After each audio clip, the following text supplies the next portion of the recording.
For a moment, call to mind the last time you were hurt or offended. What was it that someone said or did to hurt you? How did you respond?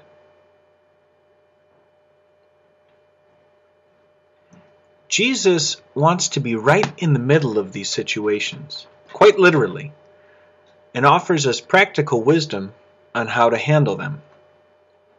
This week, I believe God speaks to us through the scriptures about encounter, changing the weather, and harmony.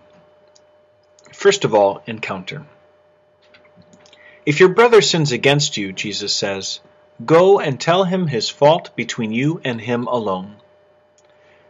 Jesus lays out a process to follow when this happens.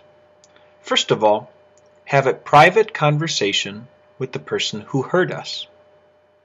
We don't wait for them to apologize. We take the first step. It's our responsibility to reach out. If that doesn't work, bring a couple other people into the conversation. If you're still not successful, bring in the community, the church. And if all else fails, treat him as you would a Gentile or a tax collector. Jesus wants us to truly meet each other. Appealing to a higher authority is a last resort. Jesus' way is challenging. More often than talking with the person who hurt me, I find myself talking to someone else about that person, or sweeping the situation under the rug. We also know about couples breaking up through text messages, or venting their anger in rants on Facebook, publicized for the whole world to see. These are ways of going to a higher authority first. They're ways to remove risk, vulnerability, and opportunities for true reconciliation. And if we're ready to dismiss someone, even after all the steps, Jesus says, treat him as you would a Gentile or a tax collector. Jesus ate with these people, loved them, invited them in. He doesn't let us off the hook, but invites us to the uncomfortable and exhilarating challenge, not of confrontations, but authentic encounters. Changing the weather. God assigned the prophet Ezekiel as watchman to dissuade the wicked from his way. Because Babylon was coming to destroy Jerusalem, his warning was literally the difference between life and death. Our lives will rarely be so dramatic, but we too have the potential to change the weather in the way we handle our hurts.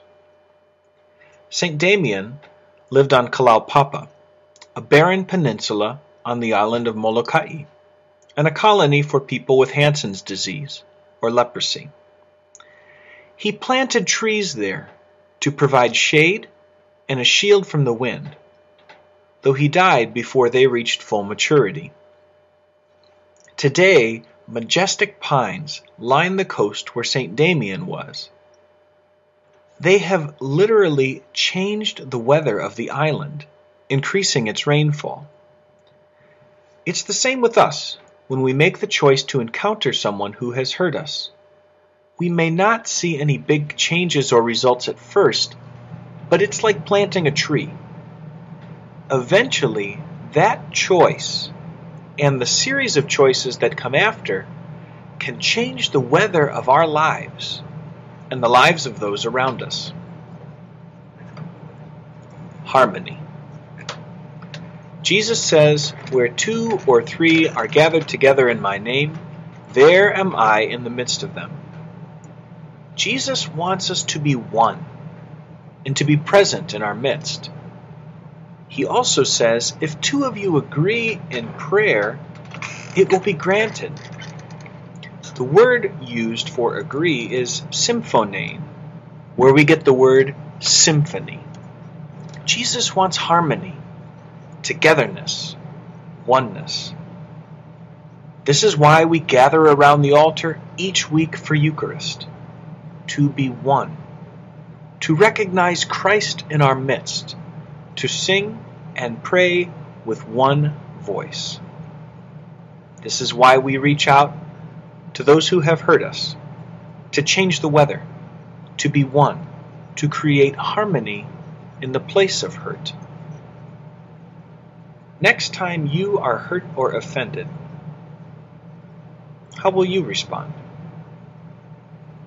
Our Lady of Perpetual Help, pray for us.